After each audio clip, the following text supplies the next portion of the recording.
네, 안녕하세요. 자, 편안한 연휴 되고 계시나요? 오늘 출근하신 분도 있겠지만, 제가 항상 말씀드리듯이 쉴 때 쉴 줄 알아야 또 다시 활력 있게 움직일 수가 있습니다. 자, 최근에도 뭐 잘 나가던 진단키트 관련주 수젠텍이 실적 발표한 다음에 연일 뭐 급락을 보이고 있지요. 그래서 이 부분에 대해서 다시 한번 팩트를 체크해보고 어떤 관점으로 바라봐야 할지 한번 확인해 보도록 하겠습니다. 자, 제가 월요일부터 목요일까지 시황 영상을 올려드리고 있는데 지금처럼 이슈나 종목 그리고 교육 영상은 이제 불규칙적으로 제가 추가적으로 올려드리고 있습니다. 이 업로드 영상을 받아보시기 위해서는 알람 설정을 하시면 됩니다. 라고 했더니 몇몇 분들이 알람 설정 방법을 질문하셨어요. 자, 영상이 있으면은 요 하단으로 내려서 자, 여기 좋아요 표시 누르고 구독을 누르시면 종 모양이 나오게 됩니다. 이 종 표시를 이렇게 올리게 해 놓으시면 알람 설정이 된 것입니다. 그래서 참고하시면 됩니다. 자, 본론으로 들어가서 자, 뭐 수젠텍, 시젠, 뭐 EDGC, 랩지노미스, 바이오니아 등등 많은 종목들이 있죠. 진단키트 관련주가. 자, 지금 현재 문제가 제기됐다라고 할 수 있겠죠. 이제 수젠텍을 먼저 볼 수가 있는데, 자, 수젠텍 실적을 한번 볼게요. 여기서 얼만큼 안 좋았길래 그런가. 자, 수젠텍이 원래 매출액이 33억이었던 2017년에 기업이 2018년에 54억이 되었고 2019년에는 다시 38억으로 후퇴를 했습니다. 그렇게 평소에 성장하던 기업은 아니었어요. 그런데 영업이익은 26억 적자, 46억 적자, 70억 적자 매년 적자폭이 확대되는 기업이었습니다.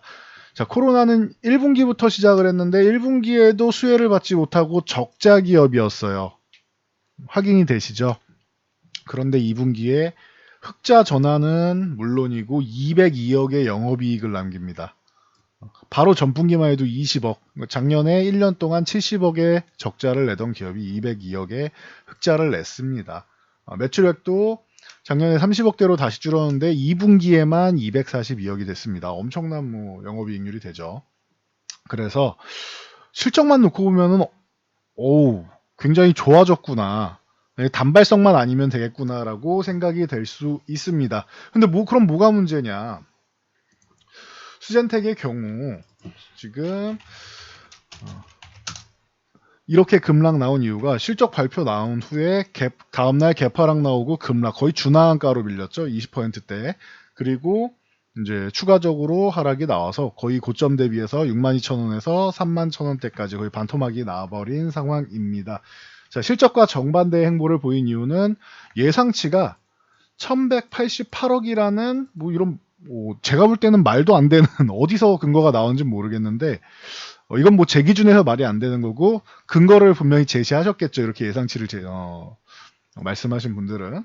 근데 제가 볼 때 너무 높게 잡은 게 아닌가. 1분기에도 반영이 되지 못한 기업이에요. 아까 확인하셨죠. 2분기에 반영이 된 겁니다. 자, 생각하셔야 돼요. 여러분. 자, 초기에 진단키트 같은 경우 대란이 일어났기 때문에 우리 마스크 가격 오른 것처럼 진단키트도 수출할 때 뭐 20달러 이렇게 수출이 됐었단 말이에요. 초반에. 그러다가 조금 안정화된 게 한 10에서 15달러 정도로 보셔야 됩니다. 20달러 쪽은 수젠텍은 수혜를 받지 못한 거예요. 우리 대장으로 지금 시가총액 코스닥 2위까지 올라갔던 이 시젠 같은 경우가 뭐 이렇게 수혜를 받은 거죠. 시젠이나 뭐 오상헬스케어, 그러니까 오상자이엘이죠. 그리고 뭐 저쪽 뭐 바이오니아나 랩지노믹스 이런 기업들이나 뭐 모르겠지 수젠텍은 1분기에 수혜를 받지 못했어요. 이런 쪽을. 그리고 나서 이렇게 해서 10에서 15달러 조금 누리고 지금 같은 경우에는 3에서 7달러 뭐 비싸야 10달러 정도죠. 그러면은 요 정도가 이제 수젠텍이 누릴 수 있는 혜택이기 때문에 뭐 제가 볼 때 1188호 이거는 좀 솔직히 오버 아니냐 속된 말로 이렇게 표현할 수 있을 것 같습니다. 그런데 과하게 높게 설정해 놓고 나서 조정의 빌미를 좀 준 게 아닌가 싶어요. 그래서 전체적으로 진단키트 시장이 이렇게 거품이 빠지고 있다라는 거 알고 계시면 되고요. 그래서 K진단키트 같은 경우 우리나라 진단키트 K진단키트라고 하지요. 이 특수가 사라졌고 이 부분에 대해서는 이제 중국산 품질 개선이 좀 들어오고 처음에는 패닉이었잖아요. 마스크 방금 말씀드렸듯이 대란이 일어나고 하듯이 패닉이었는데 지금은 재고를 좀 확보하자라는 분위기는 아니에요. 왜냐? 식약처에도 품목이 몇 개 안 되다가 현재는 142개나 품목이 허가를 받았습니다. 허가 품목이 이렇게 됩니다. 그럼 우리나라만 그런 거고 각 국이 이제 직접 개발하는 국가도 많아졌어요. 그리고 중국은 이제 품질이 좀 안 좋아서 잘 안 썼는데 중국산도 이제 품질이 좀 개선되는 거죠. 과거에 락앤락 많이 말씀드리죠. 밀폐용기로 유명했는데 중국에서 짝퉁이 나오기 시작하더니 뒤집었는데 조금씩 샌다. 근데 쓸만하다. 엄청 뭐 질질질 쏟아지는 정도는 아니고 조금 뚝뚝 떨어지는 정도니까 그 가성비로 치면은 쓸만하다. 뭐 5분의 1 가격이면 살만하다라는 개념 말씀드렸죠. 그런 것처럼 중국산도 품질 개선이 되고 있다. 이러다 보니 뭐 미국을 비롯한 주요 국가에서 초반에는 긴급 사용 승인을 해서 급한 불 끈다라는 듯이 나왔는데 이제는 당당하게 재승인을 요구하고 있어요. 다시 검사 받아라. 우리가 승인 다시 해주겠다. 그래서 수젠텍 같은 경우는 FDA에서 재승인 문제로 공급이 좀 지연된 부분이 알려졌었죠. 그래서 일부 물량은 취소가 됐고 다음 분기로 밀린 것들이 있습니다. 그래서 초기 때랑은 사뭇 분위기가 좀 달라요. 그리고 여기서 또 다른 리스크를 보면은 이제 그동안은 이제 계속 빠르게 이제 확진자를 해서 이제 격리를 시키고 하는 방향이었는데 이제 러시아에서 백신을 등록했죠. 물론 저는 이걸 신뢰하지 않는다라고 말씀드렸어요. 신뢰하기에는 좀 공개된 정보가 있어야 되는데 정보가 너무 부족하죠. 제대로 공개하지도 못하고 제대로 임상이 완료된 것 같지도 않습니다. 지금 현재 알려진 상황만 보면은 뭐 푸틴의 딸이 뭐 접종을 받았다라고 하는데 뭐 푸틴 딸이 수천 명을 대신할 수는 없잖아요. 푸틴 입장에서야 그럴 수 있겠지만 우리 입장에서는 그냥 사람 한 명이죠. 임상 대상자 한 명일 뿐입니다.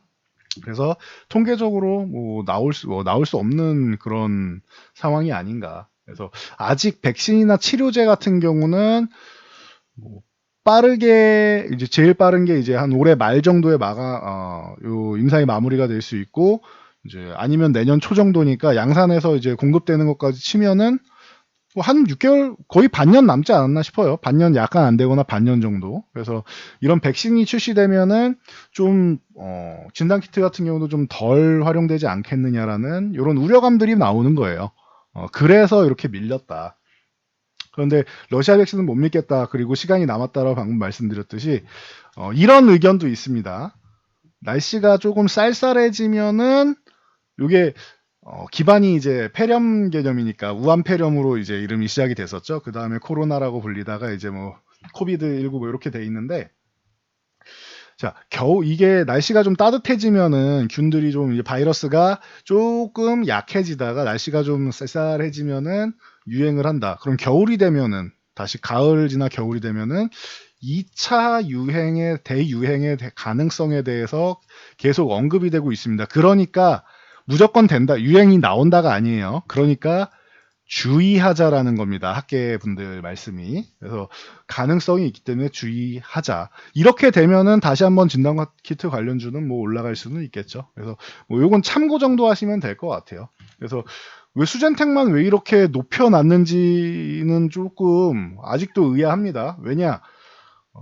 시젠 같은 경우 빼고는 지금 이렇게 좋은 실적을 가진 기업은 없어요. 보시면은 시젠은 뭐 초기부터 뭐 특수를 누렸기 때문에 자 보시면은 시젠은 원래 매출액이 향상되던 기업이었죠. 매출액이 889억이었다가 2018년에 1000억을 넘었고 2019년에 1200억을 넘었죠. 꾸준히 성장하는 회사였어요. 영업이익도 76억이었다 106억 224억. 꾸준히 성장하는 회사였습니다. 그런데 진단키트 특수를 누리면서 올해 1분기에 영업이익이 거의 400억 가까이 되면서 한 10%만 더 늘었으면은 작년 1년 영업이익의 2배가 될 뻔했죠.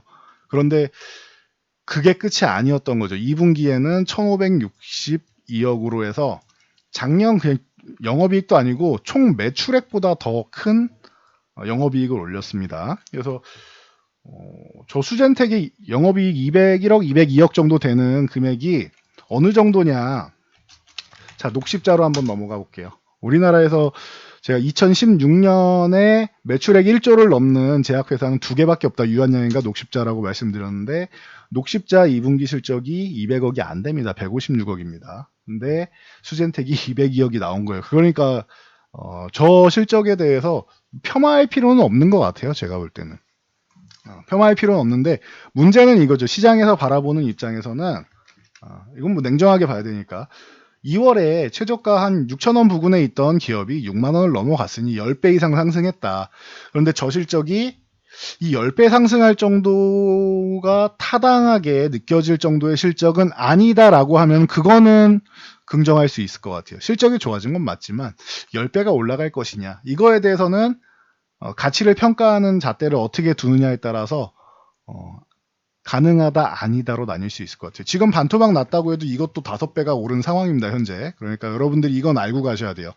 자, 그러면은 자, 이제 어떻게 바라볼 것이냐. 자, 비슷한 이런 진단키트 관련주 중에서 이 코로나 이전부터 뭐 워낙 뭐 좋았던 쪽이 바이오니아, 이제 랩지노믹스 같은 경우는 과거에도 뭐 종종 언급을 드렸었죠. 기업 자체가 탄탄하다라고 해서 바이오 이 두 종목 같은 경우는 랩지노믹스 같은 경우는 매출액이 492억이고 영업이익이 312억입니다. 그리고 바이오니아도 매출이 593억이고 영업이익이 320억이에요. 300억대 준수하게 좋은 모습을 보이고 있습니다. 그래서 이런 기업들 같은 경우는 조금 양호한데 수젠텍 같은 경우는 단발성일 수 있기 때문에 이게 만약에 2분기가 꼭지가 아니어도 2분기에서 3분기 사이 정도가 이제 고점일 경우에는 그 다음에는 성장 동력을 좀 잃어버리지 않겠느냐라는 우려감이 나오는 거는 뭐 자연스러운 거예요. 그러니까 여러분들 이건 항상 생각하고 가셔야 돼요. 그래서 제가 기존부터 계속 말씀드리는 게 투자의 관점으로 들어가는 게 아니라 매매의 관점으로 들어가야 된다라고 말씀드리면서 시젠 같은 경우도 요 10만 원 전후 구간, 요 구간에서 말씀드리면서 이렇게 조정받았을 때 한 차례 말씀드렸었죠. 차라리 실적이 뒷받침되는 확실하게 찍히는 시젠 같은 데를 보셔야 된다. 이디지씨나 수젠텍은 실적이 글쎄요. 제가 볼 때는 아닙니다. 이디지씨는 이번에도 영업손실이 16억이에요. 이익이 아닙니다. 순이익은 11억인데 영업 손실이 16억입니다. 이디지씨는. 그래서 이런 종목들 그냥 시장에서 주목만 받는 종목들 이런 쪽은 실적이 좀 확인되는 시젠에 비해서는 제가 볼 때 안정성이 떨어진다라고 항상 말씀을 드리죠. 그래서 이 부분 확인하시고 그럼 이제 어떻게 할 것이냐 대장인 시즌부터 간단하게 보면은 한 20만원 뭐 초반 부근까지 오면은 요거는 이제 한 번은 이제 리바운딩은 나와야 되지 않겠냐라는 생각은 있어요. 만약에 조금 더 추가 하락이 나온다라고 하면 요 60일선까지 조정은 받을 수 있겠죠. 한 16만원대 17만원 이하 요 정도까지는 나올 수 있겠죠. 그러면은 요 17만 5천 원 구간 요 구간에서 흔들기가 한번 나온다라고 생각하시고 그리고 나서 최악의 경우 여기 조금 빠르면은 20만 원 초반 20에서 22만 원 요 사이 정도 여기서는 리바운딩이 한번 나오면은 목표치를 높게 잡는 게 아니고 전고점까지는 가겠지 이런 생각하지 마시고 가면 제일 좋겠죠. 그리고 돌파해서 더 가면 제일 좋겠죠. 이거는 최고의 시나리오고 언제나 주식은 리스크 관리가 중요하다라고 말씀드렸습니다. 일단 1차 목표치는 21선 구간 정도까지만이라도 올라오면 다행이에요. 어디서 지지받느냐가 중요하겠죠. 20만원 구간에서 지켜주느냐 아니면 61선 구간에서 지켜주느냐 요건 차이가 있겠죠. 근데 이제는 시즌 보면은 밑에서 저점에서 조금은 들어오려는 모습이 보입니다. 그러면은 이제 뭐 내일부터 해가지고 주가 추이를 살펴보면서 새로 신규로 접근하고 싶다라는 분들 구미가 당길 만한 가격 1차 매수, 2차 매수 정도는 가능하겠죠. 그리고 시젠도 많이 오른 거예요. 29,000원대부터 시작해서 뭐 32만 2천원, 뭐 200원 여기까지 올랐으니 거의 10배, 11배가 오른 겁니다. 그렇다면은 지금 이렇게 조정을 받아서 3분의 1 정도는 내줬다라고 쳐도 한 10만원 정도 내줬다라고 쳐도 아직도 많이 오른 것이죠. 한 7배 이상 오른 것이죠. 지금 현재 가격이. 그러니 제가 리스크 관리하는 방법이 가격을 싸게 사는 방법 가장 쉬운 거 여러분들 모두가 알고 계신 가격을 싸게 사는 방법이 있고 두 번째 방법은 비중을 조절하는 방법이 있습니다. 가격을 싸게 저렴하게 매수하는 방법 비중을 적게 가져가시면 돼요. 여러분들이 평소에 한 30%, 40%, 뭐 혹은 50% 이상 들고 가시는 분들이다라고 하면은 비중을 여기 한 20만원 전후, 뭐 아니면은 현재 구간 22만원 전후, 요런 구간에서 한 5에서 10%만 매수하시는 거예요. 그리고 나서 60일선 구간 왔다 하면은 다시 한번 5에서 10% 이렇게 해서 비중 제한을 두는 거죠. 리스크가 있는 기업일수록 시가총액이 좀 낮고 그리고 실적이 뒷받침이 조금 덜 되는 기업일수록 한 10에서 20% 정도로 비중을 제한하시면 돼요. 시젠 같은 경우는 지금 시총이 좀 크니까 뭐 10%, 10%에서 20%를 들고 간다 쳐도 나머지 종목은 5%, 5%에서 좀 줄이면 되겠죠.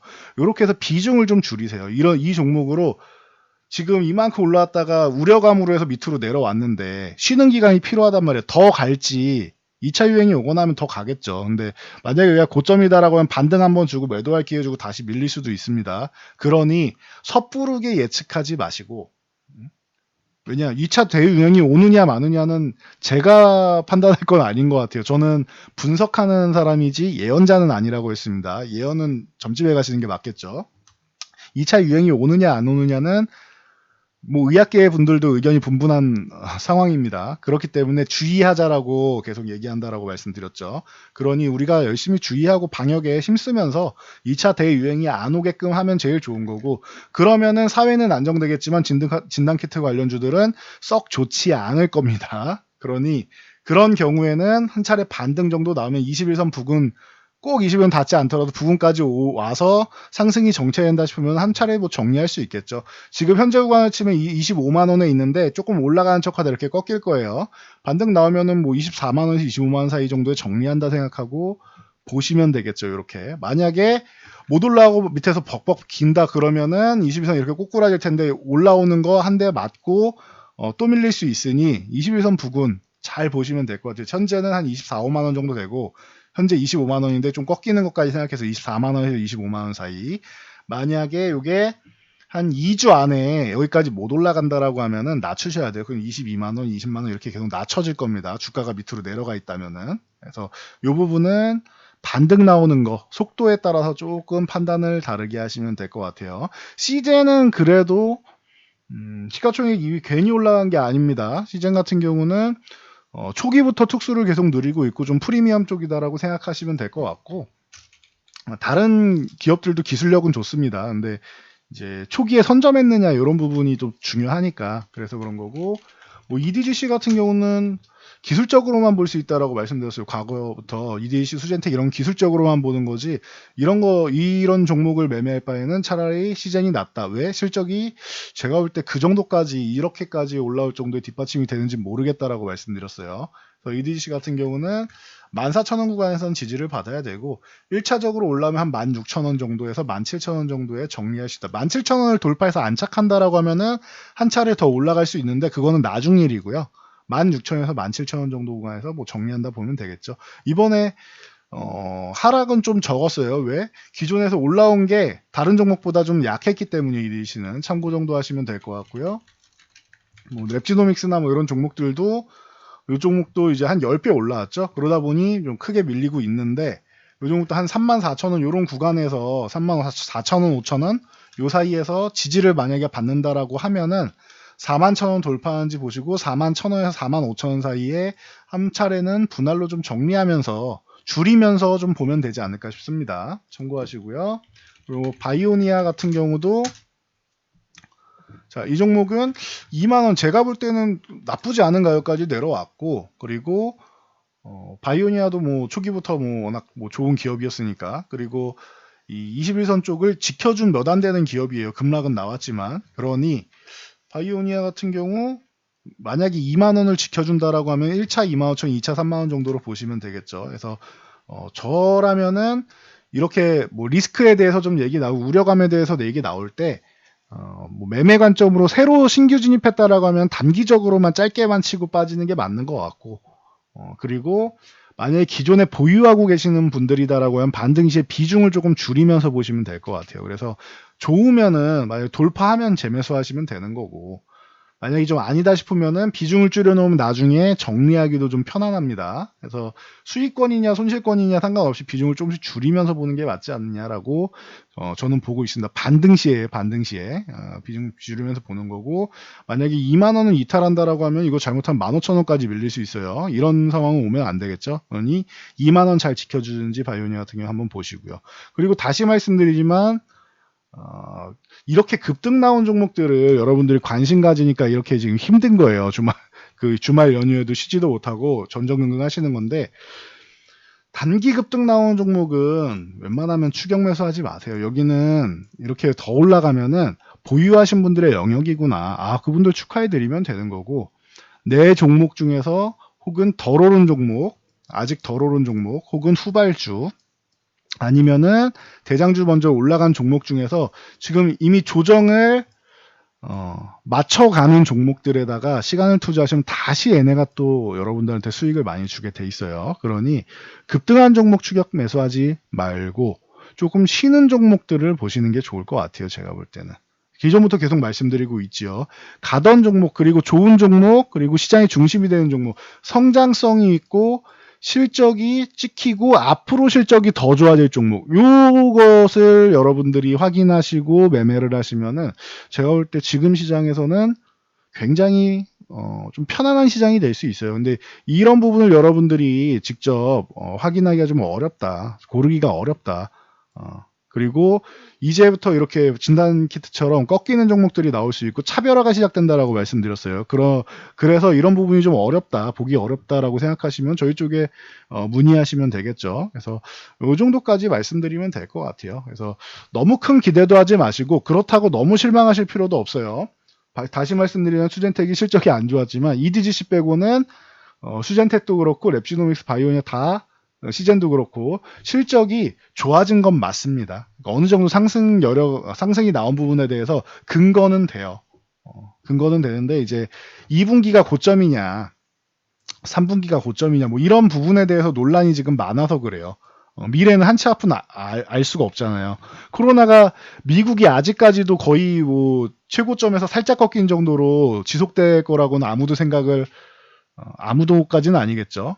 대부분이 생각은 안 했을 거라고 봐요. 실제로 말씀드렸죠. 그 미국의 좀 젊은 층에서는 야, 코로나 그거 그냥 감기 같은 거 아니야? 라고 생각하는 사람들도 많다. 그러니 방역이 제대로 될 리가 없겠죠. 그래서 좀 지속되고 있고 전 세계적으로 좀 오래 끌려가고 있다. 생각보다 더 오래 끌려가고 있습니다. 우리나라도 어느 정도 좀 진정이 됐다가 해외에서 계속 유입이 되고 하다 보니까 그리고 완벽하게 없어진 건 아니었죠. 그러다 보니 조금 이제 방역에 서투르게 하다 보니 여기저기서 좀 집단으로 모이고 하면은 일이 좀 터지고 있죠. 그러니 이 부분에 대해서는 뭐 다시 한번 조심하면은 우리나라 같은 경우는 크게 문제가 되지는 않을 것 같아요. 대신 이제 건강을 챙겨야 되니까 다들 마스크랑 이런 방역 뭐 소독 같은 경우에는 신경을 많이 쓰시고 우리 건강 잘 챙기자고요. 건강 잘 챙기고 종목들 리스크가 좀 있다. 아직까지는 이 부분이 해소될 만한 그런 뭐 확신을 줄 수 있는 사람도 없어요, 이거는. 코로나 같은 경우는 미래가 와봐야 아는 거니까. 예상은 누구나 할 수 있죠. 저도 예상은 할 수 있고, 이 부분에 대해서 말씀은 드리는데, 예측은 당연히 중요하지만 예측 후에 이렇게 대응하는 방법도 중요합니다. 그러니까 여러분들 이번엔 대응을 좀 잘 하셔야 되는 타이밍이 왔다. 잘 나가던 진단키트지만 지금은 조금 대응할 필요 있다. 시장에서 리스크를 제기하고 있기 때문에 그래요. 여러 가지 리스크를 제기한다라고 말씀드렸죠. 그러니 이 부분에 대해서는 여러분도 한번 잘 곰곰이 생각해 보시고 무조건적으로 긍정적으로만 볼 필요는 없으면 그러면 위험한 겁니다. 그렇다고 무조건적으로 부정적으로 볼 필요도 없어요. 시장에 나와 있는 종목별 그리고 이 팩트를 정확하게 확인하신 다음에 보시면 될 것 같아요. 아직까지는 그렇다고 뭐 수출이 뭐 막혔다거나 이런 건 아니니까 여러분들도 좀 이제 대응을 좀 하고 비중을 조금 줄이면서 그러면서 다시 한번 추이를 지켜보고 좋으면은 다시 재매수를 하는 방향, 아니다 싶으면은 그때는 좀 정리하는 방향으로 보시면 됩니다. 지금은 대응이 중요한 구간이다라고 말씀드리고 저는 물러가도록 하겠습니다. 자, 연휴가 마무리되어 가는데 연휴 잘 마무리하시고 그리고 내일 시장이 열리는데 여러분이 생각하는 것처럼 그렇게 그 시장이 뭐 강하게 뭐 밀린다거나 뭐 그런 정도는 아니었죠. 미국 시장도 그렇고 살짝 쉬어가는 흐름이니까 그거에 대해서 너무 크게 신경 안 쓰셔도 될 것 같습니다. 전 여기까지 말씀드리고 물러가도록 하겠습니다. 지금은 대응의 능력, 그러니까 대응 잘 하시고 잘 판단하시기 바랍니다. 영상이 도움되셨다면 자, 좋아요와 구독 하나씩 눌러주시고, 그리고 알람 설정 해놓으시면은 영상을 꾸준히 받아보실 수 있습니다. 영상 잘 참고해서 모두 안전 투자하시기 바랍니다.